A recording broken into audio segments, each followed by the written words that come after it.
লিখেছেন সায়নী, লিখছেন হুগলি থেকে। বলছি যে ঘটনা আমি বলছি তা আমার নিজের মাসির সাথে ঘটেছে। ঘটনাটি যে সময়ের, তখন আমার বয়স মাত্র 3 বছর। তাই এই ঘটনার অধিকাংশই আমার মায়ের থেকে শোনা, কিন্তু এই ঘটনার কিছু দৃশ্য আমার আজও মনে আছে। ঘটনাটি পড়ার পর ভালো লাগতে বাধ্য, সে বিষয়ে আমি জোর দিয়ে বলতে পারি। ঘটনাটি যদি চ্যানেলে প্রচার করা হয়, দয়া করে কবে প্রচার করা হবে তা জানালে উপকৃত হব। ঘটনাটি যে সময়ের, তখন আমরা হুগলিতে থাকতাম না, থাকতাম বাঁকুড়ায়। আমরা জয়েন্ট ফ্যামিলিতে থাকতাম। আমাদের বাড়িতে আমার বাবা এবং তার আরো 3 ভাই, সবাই যে যার পরিবার নিয়ে একসাথে একই ছাদের তলায় খুব হুল্লোড় করে দিন কাটাতাম। সাথে আমার ঠাকুমা ঠাকুরদাও থাকতো। 2 পিসি আছে আমার, তবে তাদের অবশ্য বিয়ে হয়ে গিয়েছিল তখন। কিন্তু দুজনের শ্বশুর বাড়ি আমাদের বাড়ির থেকে খুব বেশি দূরে না হওয়ায় তারাও প্রায় আমাদের বাড়ি আসতো। তাই বলা বাহুল্য, আমাদের বাড়িতে তখন সর্বক্ষণেই লোকের আনাগোনা লেগে থাকতো। আমার মায়েরা 6 বোন। আমার বড় জেঠিমাই কিন্তু আমার বড় মাসি। আশা করি বুঝতে পারছো নিশ্চয়ই সম্পর্কটা। আমার মা আর আমার জেঠিমা 2 জায়ের পাশাপাশি 2 বোনও। একই বাড়িতেই বিয়ে হয়েছিল দুজনের। আমার মায়েদের 6 বোনের মধ্যে সব থেকে সুন্দর দেখতে ছিল আমার চতুর্থ মাসিকে। যেমন গায়ের রং, তেমনই মাথায় চুল। আজও মামা বাড়িতে মাসির সেই সময়ের একটি ছবি রাখা আছে, যেখানে মাসির মাথার দুদিকে 2টি বিনুনি প্রায় হাঁটুর নিচ পর্যন্ত ঝুলছে। আমার ওই মাসি ছোটবেলা থেকেই হস্টেলে থেকে বড় হয়েছে। বোনেদের মধ্যে ওই মাসি একা যে নাকি বাড়ির থেকে বাইরে হস্টেলে বড় হয়েছে। তাই মা বলতো, যখনই মাসি বাড়িতে ছুটিতে আসতো, দিদা নাকি খুব খাতির যত্ন করতো মাসিকে। যতই হোক, মেয়ে বাইরে থাকে, মায়ের চোখের অনেক দূরে থাকে সে। তখন আমার মাসি সবে কলেজের প্রথম বছর। দেখতে সুন্দর হলে যা হয় আর কি। কলেজের অনেক ছেলেই প্রেমের প্রস্তাব নিয়ে আসতো, কিন্তু আমার মাসির তখন এসবে কোনো ইচ্ছা ছিল না। মাসির একটাই লক্ষ্য, ভালো করে পড়াশোনা করা। এমন সময় আমার মাসিদেরই ব্যাচের একটি মুসলিম ছেলে মাসিকে প্রেমের প্রস্তাব দেয়। ছেলেটির কথা, সে নাকি মাসিকে খুব ভালোবাসে। মাসিকে দেখার জন্যই সে নাকি কলেজে আসতো। আর যেদিন মাসি কলেজ যেত না, সেই ছেলেটি নাকি হতাশ হয়ে ক্লাস না করেই বাড়ি ফিরে যেত। কিন্তু আমার মাসি সেই ছেলেটির প্রস্তাবও নাকচ করে দেয়। এদিকে আমার মাসির স্বামী অর্থাৎ আমার মেশো, সেও ওই একই কলেজেই পড়তো, কিন্তু আমার মাসির থেকে 2টো ব্যাচ সিনিয়র ছিল। আমার মেশোর এক দেখায় মাসিকে পছন্দ হয়ে যায়, কিন্তু আমার মেশো কোনোদিনও সাহস করে আমার মাসিকে প্রেমের প্রস্তাব দিয়ে উঠতে পারেননি। আমার মেশোর গ্র্যাজুয়েশন শেষ হওয়ার সাথে সাথেই আমার মেশো চাকরি পেয়ে যান, এবং চাকরি পাওয়ার সাথে সাথেই সোজা নিজের বাড়ির লোককে নিয়ে আমার দিদার বাড়িতে এসে উপস্থিত হন। আমার মাসিকে বিয়ে করার প্রস্তাব দেন। আগে বলা হয়নি, আমার দাদু অনেক আগেই মারা যান। দাদু যখন মারা যান, তখন আমার মা নিজেই ক্লাস 7-এ পড়ে, আর আমার ওই মাসি তো আরো ছোট। দাদু মারা যাওয়ার পর দাদুর চাকরি দিদা পায়। বলতে গেলে আমার দিদাই তার মেয়েদের বড় করেছে অনেক কষ্টে। দিদা সবসময়ই চাইতো যাতে ভালো ছেলে দেখে তার সব মেয়েদের সঠিক সময়ে বিয়ে দেওয়া যায়। দিদাই তখন ওই সংসারের একমাত্র অভিভাবক ছিলেন। তো যাই হোক, যখন আমার মেশো বিয়ের প্রস্তাব নিয়ে আমার দিদার কাছে আসে, তখন আমার দিদার বেশ পছন্দ হয়েছিল মেশোকে। এই কথাটা আমার দিদা তার বড় 3 মেয়ে জামাইকে অর্থাৎ আমার মা বাবা এবং আমার আরো 2 বড় মাসি মেশোকে জানায়। এরপর সবাই খোঁজ খবর নেওয়া শুরু করে এবং শেষমেশ বিয়েটা পাকাপাকি হয়। কিন্তু আমার দিদার একটাই শর্ত ছিল যে আমার মাসির গ্র্যাজুয়েশন শেষ হওয়ার পরই এই বিয়ে হবে। মেশোর অবশ্য তাতে কোনো আপত্তি ছিল না। তাই আমার মাসির গ্র্যাজুয়েশন শেষ হওয়ার পরই এই বিয়ে হয় 2002 সালের নভেম্বর মাসে। বিয়ের পর মাসি আর মেশোর দাম্পত্য জীবন বেশ ভালোই কাটছিল। বিয়ের কয়েক মাস পরেই আমার মাসি গর্ভবতী হয়। তখন আমার মাসির 4 মাস চলছে। হঠাৎ একদিন মেশো অফিস থেকে ফিরে এসে দেখে মাসি বাড়িতে নেই। মেশো একটু অবাক হন, কারণ আমি যেই সময়ের কথা বলছি তখন সবার হাতে হাতে ফোনের প্রচলন খুবই কম ছিল। বাড়িতে হয়তো একটাই টেলিফোন ছিল, খুব জোর হলে একটা মোবাইল থাকতো। প্রথমটা মেশো ভাবে যে মাসি আশেপাশেই কোথাও হয়তো গেছে এবং চলে আসবেন। এই ভেবে মেশো ফ্রেশ হতে চলে যান। এদিকে প্রায় ঘন্টাখানিক হয়ে যায়, মাসির ফেরার কোনো নাম নেই। গর্ভবতী অবস্থায় আমার মাসি প্রায় ভুগত, তাই মেশো একটু চিন্তাতেই থাকতো মাসিকে নিয়ে। তাই অতক্ষণ বাড়িতে মাসিকে দেখতে না পেয়ে মেশো পাড়ায় খোঁজ করতে বেরিয়ে পড়েন, কিন্তু কোথাও কোনো খবর পাওয়া যায় না। অবশেষে মেশো আমার দিদা আর আমাদের বাড়িতে ফোন করে খবর দেয় যে মাসিকে পাওয়া যাচ্ছে না। তখন প্রায় রাত 8টা বাজে যখন বাড়িতে মাসির নিখোঁজ হবার খবর আসে। আমার বাবা আর বড় মেশো তখনই মাসির বাড়ির উদ্দেশ্যে রওনা হয়। সেদিন সারা রাত অনেক খোঁজাখুঁজির পরেও মাসিকে পাওয়া যায়নি। অবশেষে সেদিন রাতে পুলিশেও খবর দেওয়া হয়। এদিকে বাড়িতে সবাই চিন্তায় অস্থির। এরকম ভাবে কাউকে কিছু না জানিয়ে মাসি কোথায় যেতে পারে? অবশেষে পরের দিন বেলার দিকে আমার মেশোর ফোনে একটি ফোন আসে। ফোনটি এসেছিল স্টেশন মাস্টারের কাছ থেকে। উনি জানান মাসিরা যেই স্টেশনের অন্তর্গত শহরে থাকতো তার ঠিক 2টো স্টেশন আগের স্টেশনে মাসিকে নাকি আজ সকালেই বেহুঁশ অবস্থায় লোকজন উদ্ধার করেছেন। ওখানে লোকজন তাড়াতাড়ি মাসিকে স্টেশন মাস্টারের রুমে নিয়ে আসে এবং চোখে মুখে জল দিয়ে জ্ঞান ফেরানোর চেষ্টা করে। জ্ঞান ফেরার পর মাসি নাকি কিছুই বলার মতো পরিস্থিতিতে ছিল না।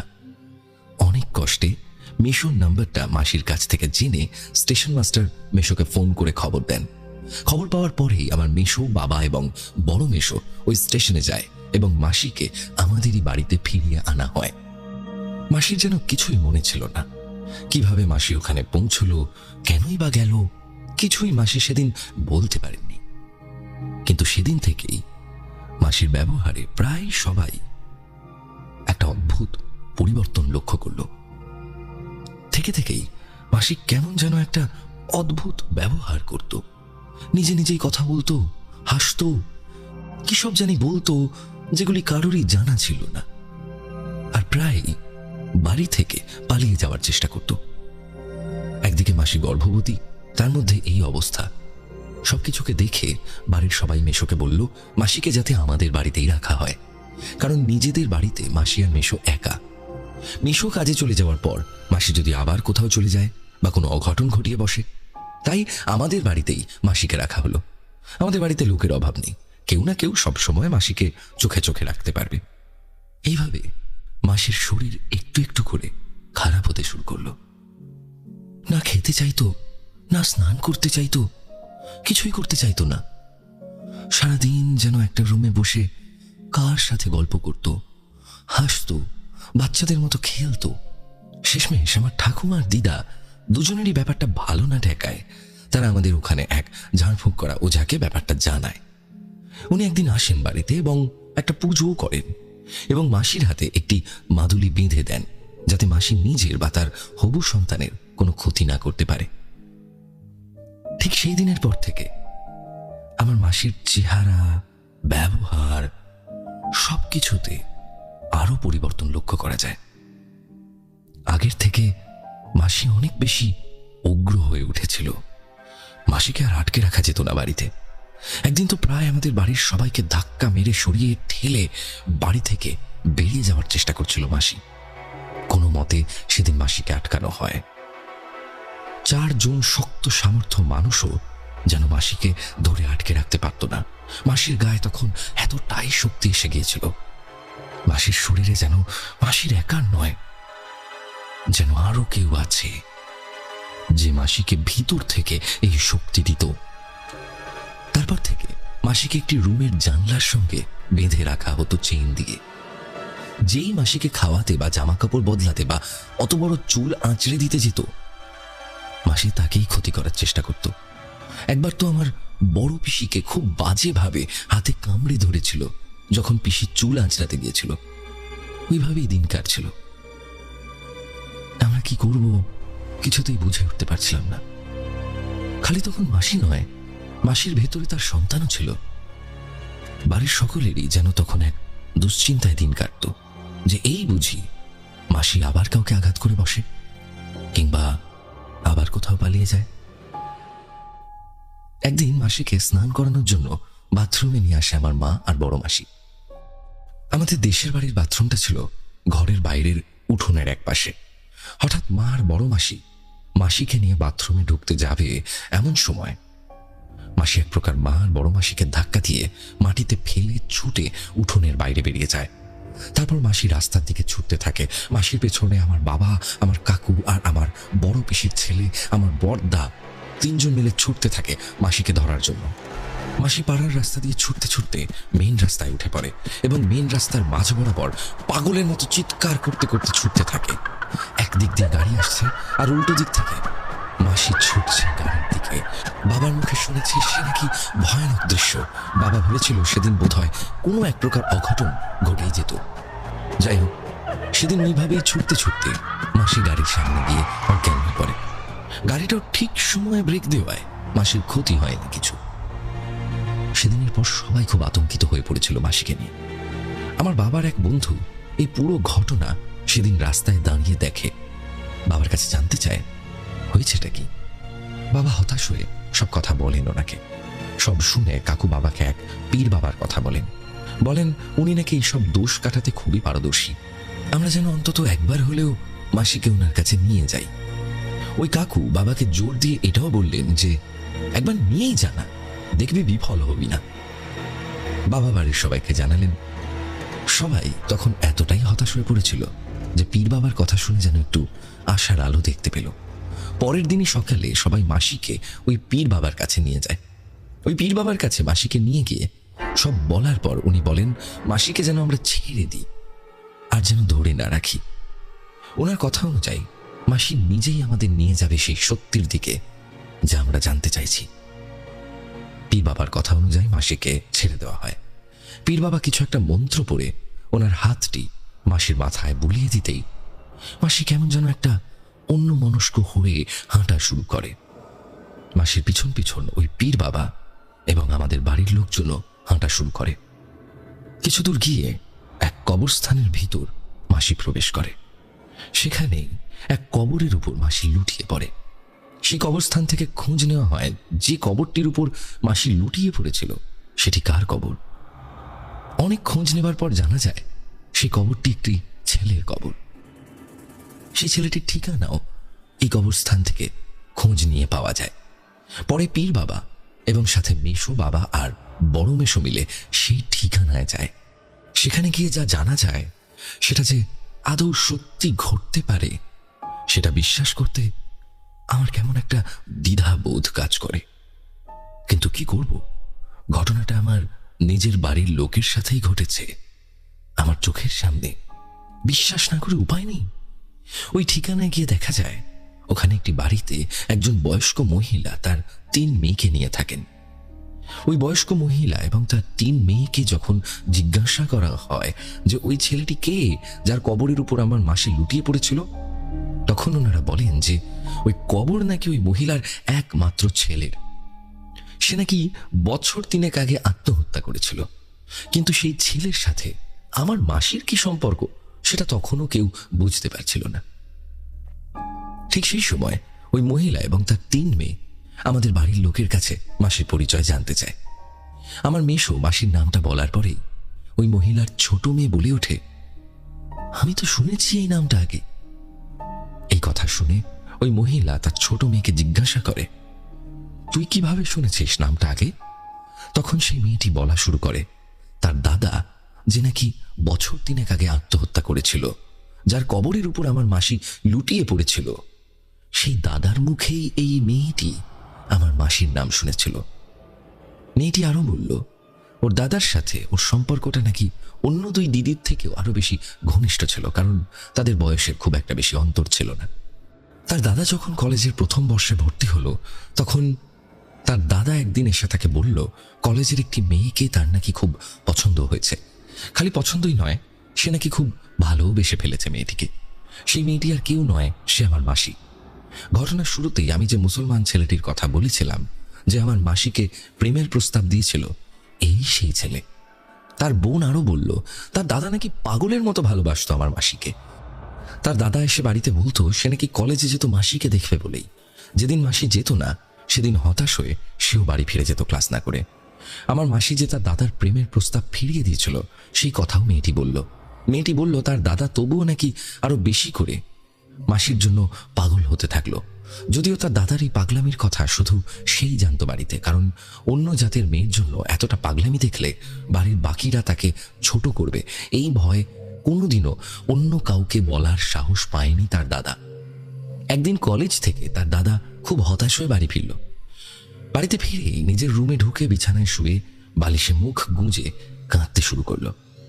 তার বোন তাকে জিজ্ঞাসা করে বলল তার ভালোবাসার মানুষটা অর্থাৎ মাসির নাকি বিয়ে হয়ে গেছে।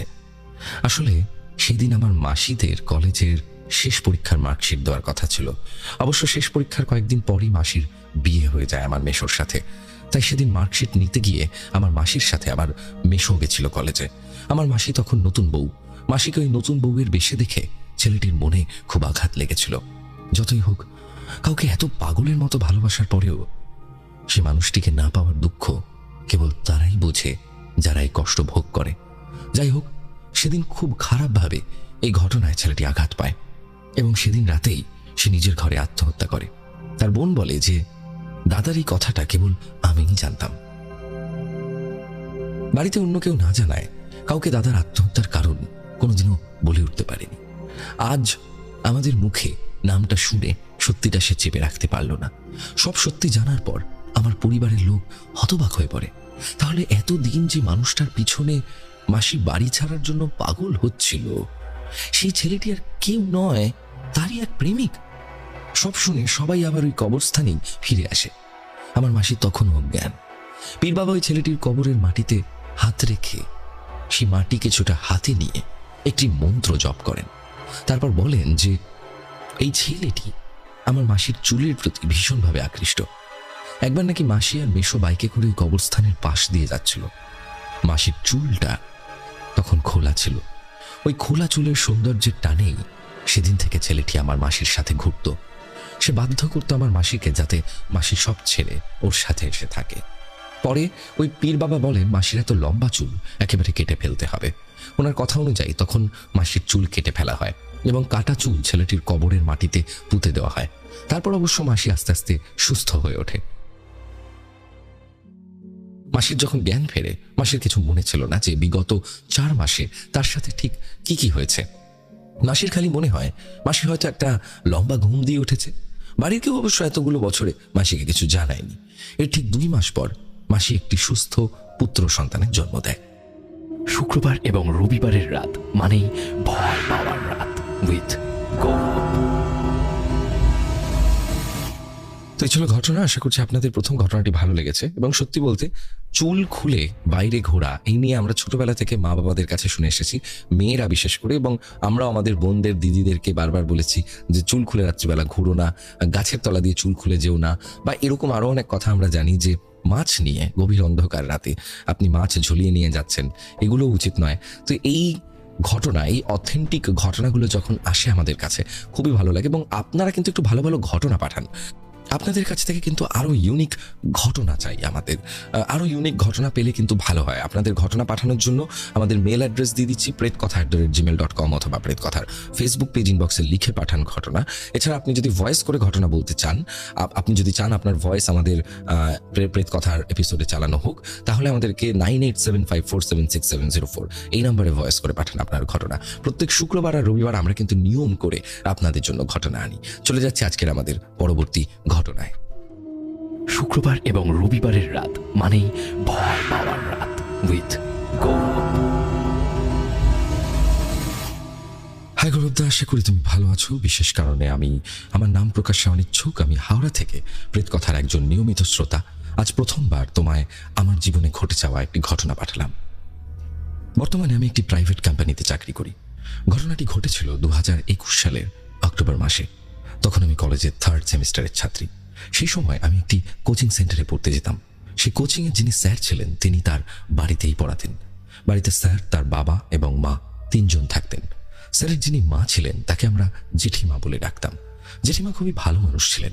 স্যারের যত স্টুডেন্টস ছিল সবাইকেই উনি খুব ভালোবাসতেন। তো সেই জেঠিমার হার্টের প্রবলেম ছিল। সেই বছর 2021 সালের দুর্গাপুজোর সময় উনি খুবই অসুস্থ হয়ে পড়েন। ওনাকে হাসপাতালে ভর্তি করা হয় এবং একাদশীর দিন অর্থাৎ বিজয়া দশমীর পরের দিন রাত 11টা নাগাদ জেঠিমা মারা যান। আমার এক বান্ধবী, যে কিনা স্যারের বাড়ির পাশের বাড়িতেই থাকতো, সে আমায় ফোন করে খবরটা দেয়।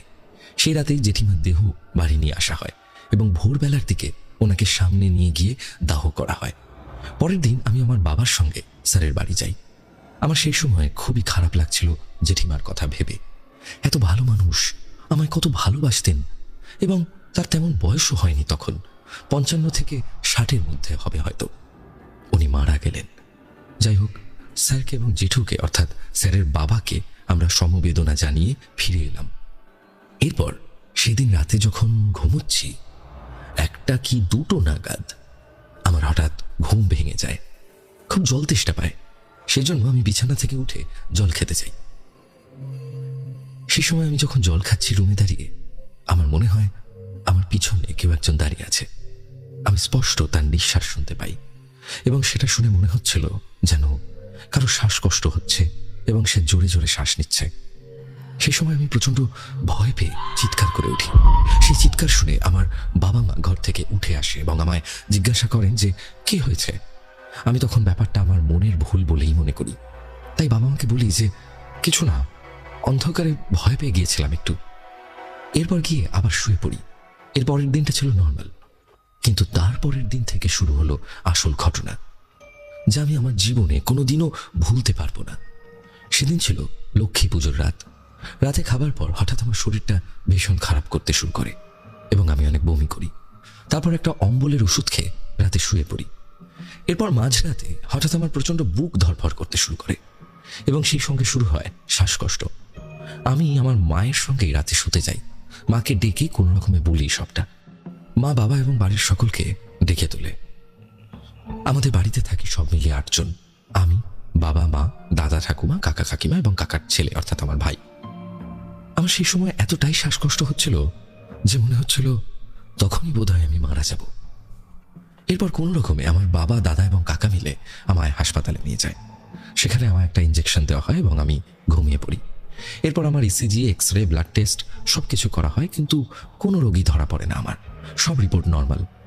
পরের দিন আমায় ছেড়ে দেওয়া হয় হাসপাতাল থেকে। বাড়ি ফিরেও কিছুক্ষণ ঠিক ছিলাম। তারপর আবার শুরু হয় আমার বুকে ব্যথা এবং শ্বাসকষ্ট।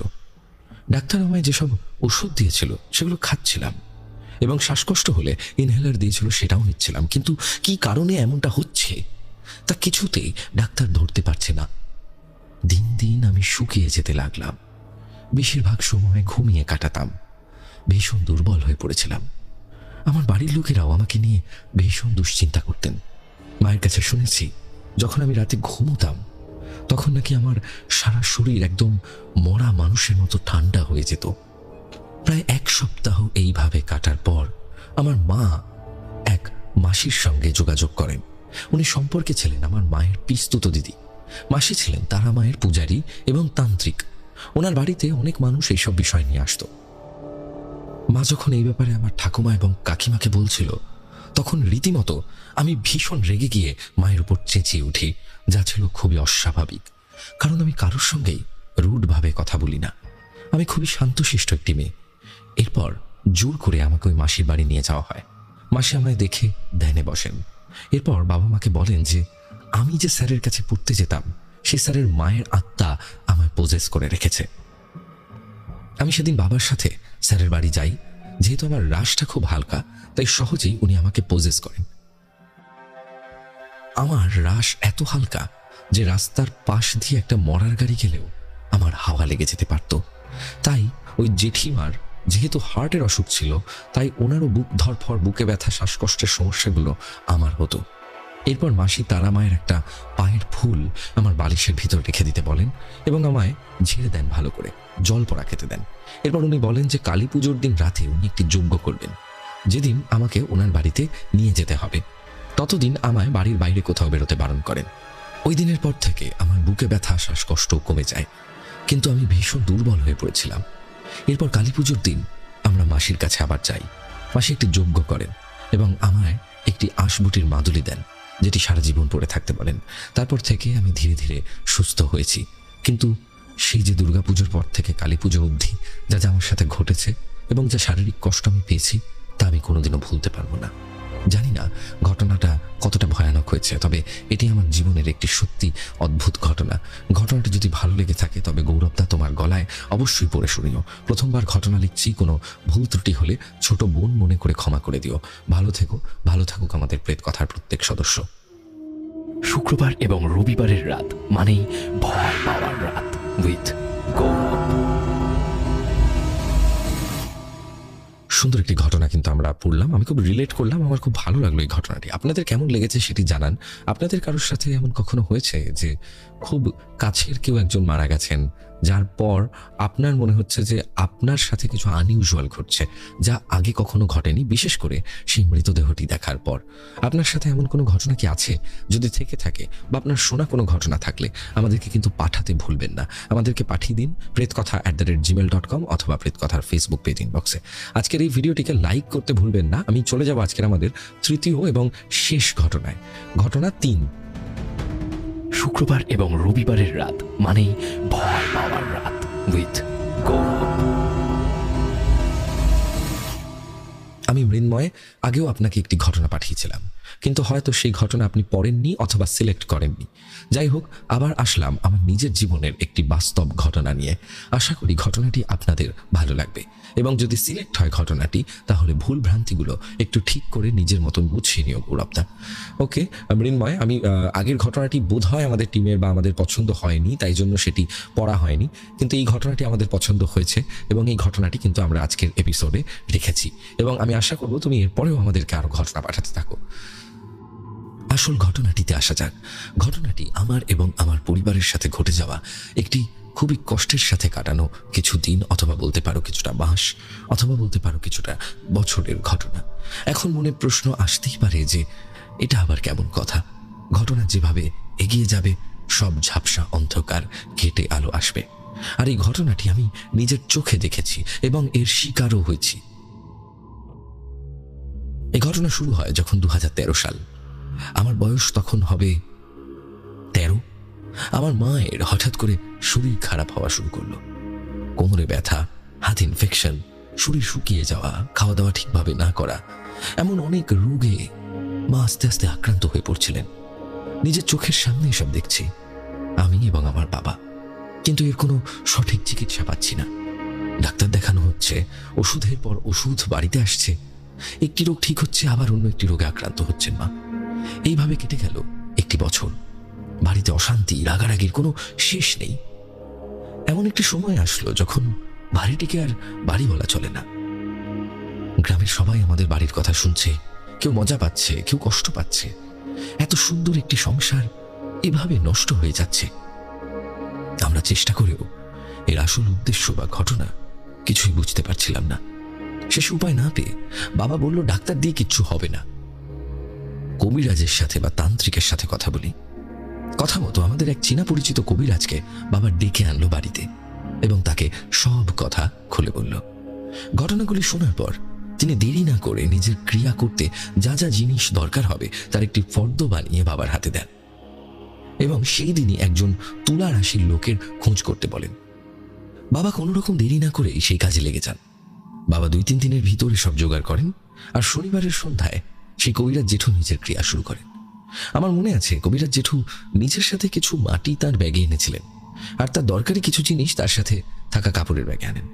আমি একটি কথা জানিয়ে রাখি, এখানে আমি কিছু বিশেষ কারণে তাদের কারোরই সুনাম উল্লেখ করছি না। আপনারা যেভাবে তাকে সম্বর্ধনা জানাবেন সেভাবেই চলবে। ক্রিয়া চলছে। কিছুক্ষণ পর সেই তুলা রাশির মানুষটিকে বসানো হলো এবং তার হাত দুটি একটি কাঁসার বড় বাটিতে রেখে সে ব্যাগে থাকা কিছুটা মাটি বের করে মন্ত্র পড়া মাত্রই লোকটা নিজের মধ্যে নেই। সে পাগলের মতো ছোটার জন্য চেষ্টা করছে।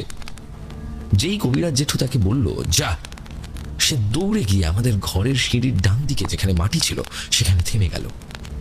এখানে আমি আরো একটি কথা বলতে চাই। আমাদের বাড়ি কিন্তু বিল্ডিং বাড়ি না, সিম্পল একটি আসাম টাইপ ঘর। উঠোন থেকে ঘরটি একটু উঁচু, আর 3টি সিঁড়ি উঠলেই ঘরের ফ্লোর।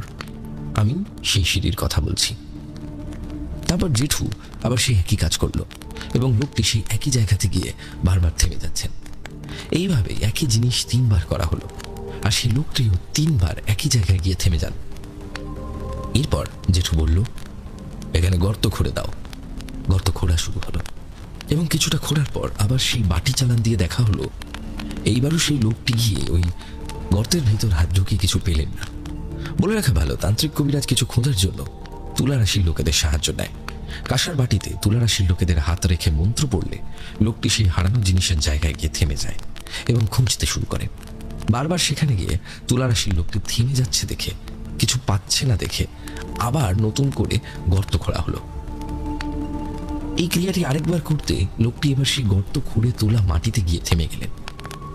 সেখানে খুঁজতে খুঁজতেই পাওয়া গেল একটি ছোট্ট পোটলা, কালো প্লাস্টিক দিয়ে মোড়ানো এবং সুতো দিয়ে বাঁধা। সেই জিনিসটি যখন খোলা হচ্ছে তখন যেন একটি পচা দুর্গন্ধ নাকে ভেসে আসে। বলে বোঝানো যাবে না সেই নারকীয় গন্ধ। সবাই নাকে হাত চেপে রেখে সেই জিনিসটি খুলল এবং দেখল সেখানে একটি ভাঙা সুই, কিছু চুল, হাত ও পায়ের নখ, মায়ের কাপড়ের টুকরো, সিঁদুর এবং কোনো এক ধরনের তেল, আর কোনো জীবের হাড়। আর হয়তো কিছু ছিল, আমার মনে নেই, কারণ ওই সময় আমি এগুলি বোঝার জন্য খুবই ছোট, খালি দেখেছি জিনিসগুলি। তারপর সেই কবিরাজ জেঠু বললেন, এই জিনিসের জন্যই বাড়ির এত অবনতি, আর বললেন এই জিনিসগুলোকে পুড়িয়ে ফেলতে হবে। এবং আমার মাকে উদ্দেশ্য করে বলল, আপনি এখানে পানের পিক ফেলেছেন? মা মাথা নেড়ে হ্যাঁ বলল, আর আমার উদ্দেশ্যে বলল, তুমি কি এখানে প্রস্রাব করতে? আমিও হ্যাঁ বলে মাথা নাড়লাম। আমরা মা ছেলে এই কথা শুনে অবাক হয়ে গেলাম। তিনি এসব কি করে জানলেন? আমাদের টয়লেট ঘর থেকে দূরে বলে রাতে আমি এখানে প্রস্রাব করতাম। তখন জেঠু বলে উঠল, এখানে ভয়ের কিছু নেই, তোমরা এই জিনিসগুলি করায় এই খারাপ জিনিসটি সেভাবে ক্ষতি করতে পারে। তখন বাবা বলে উঠল, দাদা কি বলছেন? সংসারের এই অবস্থা আর আপনি বলছেন সেভাবে ক্ষতি করেনি? তখন জেঠু বলল, কেউ কি মারা গেছে? বাবা বলল, না তো। তখন জেঠু একটু হেসে বললেন যে জিনিস করা হয়েছিল তাতে এতদিনে বাঁচার কোনো প্রশ্নই ওঠে না, তবুও আপনার স্ত্রী ঠিক বেঁচে আছেন। ওখানে পানের পিক এবং প্রস্রাব করার জন্য কালো জাদুটির ক্রিয়া একটু নষ্ট হয়ে গেছে। তারপর সবকিছু জ্বালিয়ে দেওয়া হলো। জেঠু আবার একটি ক্রিয়া করলেন, আমাদের বললেন, তোমরা কি জানতে চাও কে করেছে এগুলি? তো বাবা বলল, হ্যাঁ নিশ্চয়ই। তখন তিনি বললেন তাদের নাম, যেটা শোনার পর আমরা কেউ ঠিক ছিলাম না, কারণ তিনি ছিলেন আমাদের পরিবারের একজন। অনেক সময়ের জন্য আমরা স্তব্ধ হয়ে যাই, কিন্তু এসবের কোনো প্রমাণ থাকে না, তাই আমরা কাউকে কিছু বলতে পারি না, সঠিক কোনো অ্যাকশনও নিতে পারি না। যাই হোক, এরপর আবার নতুন করে সবকিছু শুরু হলো। আমরা সুখী ছিলাম, সে আগের মতোই ঘরে আবার শান্তি ফিরে এলো। আস্তে আস্তে মায়ের শরীর ভালো হয়ে উঠলো।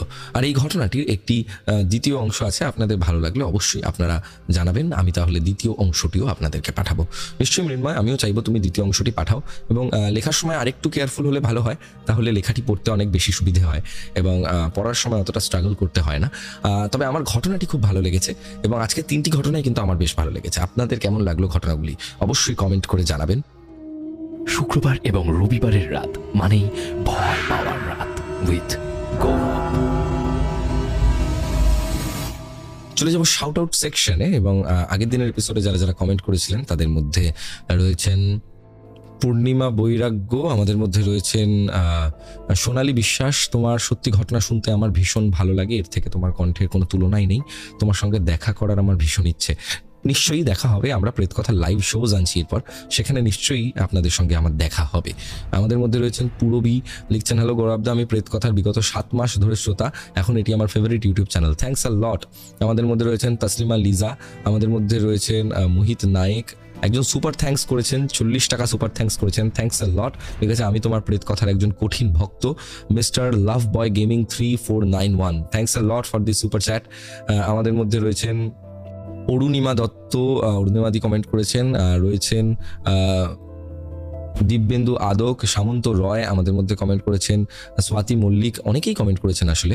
আমাদের মধ্যে রয়েছেন টেকনিক্যাল সুজন, আয়েশা কমেন্ট করছেন, টুনার হালদার, এছাড়াও সঞ্চিতা বিশ্বাস এবং আরও অনেকে। আশা করছি আপনাদের আজকের এপিসোড ভালো লেগেছে, এবং ভালো লাগলে অবশ্যই এপিসোডটিকে শেয়ার করবেন বন্ধুদের সঙ্গে। প্রত্যেক শুক্রবার এবং রবিবার ঠিক রাত 10টার সময় প্রেতকথার অফিসিয়াল ইউটিউব চ্যানেল এবং রাত 11টার সময় স্পটিফাইতে প্রেতকথার এপিসোড আসতে থাকে। এখানে গল্প নয়, ঘটনা শোনানো হয়।